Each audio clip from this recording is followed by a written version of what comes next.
Oke, Pak Hidayatul Wahid silakan. Terima kasih yang mulia Bapak Dr. Datuk Seri Anwar Ibrahim. Assalamualaikum warahmatullahi wabarakatuh. Melanjutkan yang disampaikan oleh rekan-rekan semula, dan saya tentu menjadi bagian dari yang sangat mendukung dan apresiasi atas dukungan yang mulia atas kepemimpinan Indonesia terhadap ASEAN pada tahun ini, dan mudah-mudahan itu adalah salah satu pintu besar dari apa yang dahulu Yang Mulia pernah sampaikan tentang pentingnya renaissance daripada kawasan ASEAN. Saya berharap itu juga menjadi bagian dari yang diprogramkan oleh Yang Mulia. Berikutnya Yang Mulia, tentu saja Yang Mulia sangat terhormat dan sangat dikenal di kalangan negara-negara OKI.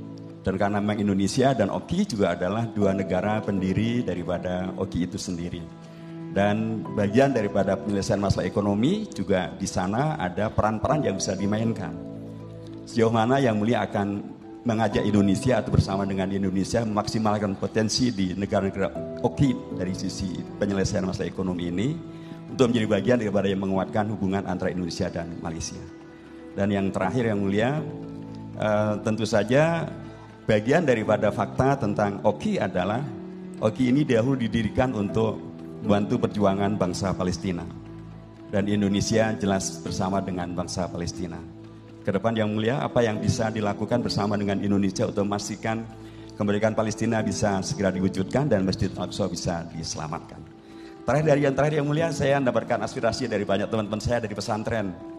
Mereka menyampaikan ketika dahulu Yang Mulia menjadi timbalan Perdana Menteri, menjadi Menteri Keuangan dan seterusnya, Islam internasional antar bangsa itu begitu luar biasa terkenal. Dan banyak pelajar Indonesia mendapatkan beasiswa ke sana. Mereka mengusulkan alangkah sangat baiknya bila banyak beasiswa diberikan kepada pelajar-pelajar Indonesia kembali. Terima kasih. Assalamualaikum warahmatullahi wabarakatuh. Terima kasih Pak Hidayatul Wahid. Yang pertama soal Renaissance sebenarnya, sebab bila saya tulis mengenai Renaissance Asia, itu maksudnya itu pemerkasaan ekonomi, pemerkasaan budaya. Ya. Banyak orang melihat Renaissance itu economic base. Ekonomi masih fundamental, tetapi kita kan manusia.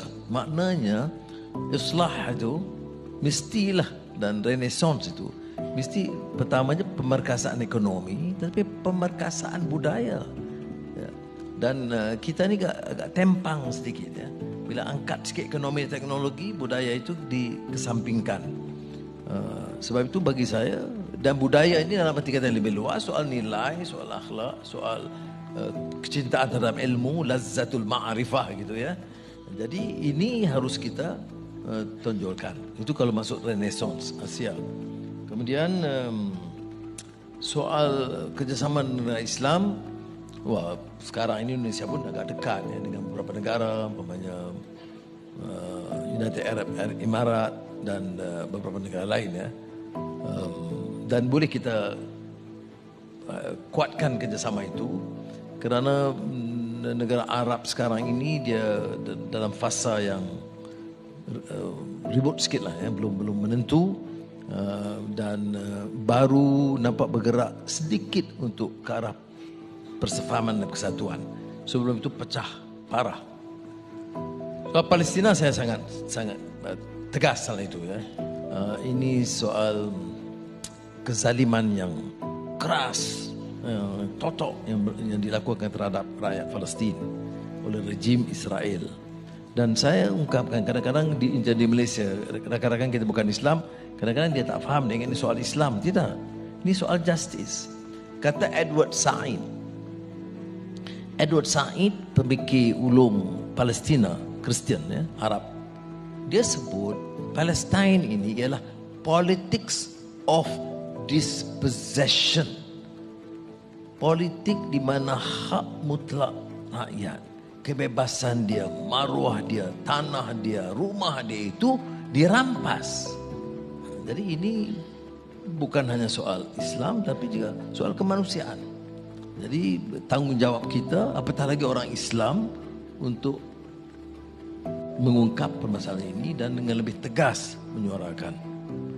InsyaAllah saya akan teruskan. Saya sempat bicara dengan tiga-tiganya, Muhammad Abbas, Malhaniyah, dan telefon untuk dan menyatakan simpati dan dukungan Malaysia yang terus makan lebih tegas.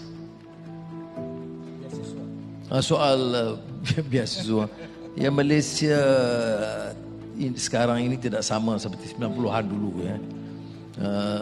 Dan Indonesia pun begitu juga, lebih baik dari dulu. InsyaAllah, tapi saya percaya ini dapat saya berikan sedikit perhatian lebih. Saya dulu di Universiti Islam Antarabangsa itu, kita dari Albania, dari Bosnia, dari Indonesia, dari Patani, dari Moro ya. Kita bantu yang mana yang negara yang agak tertekan atau miskin, itu kita bantu dengan banyak.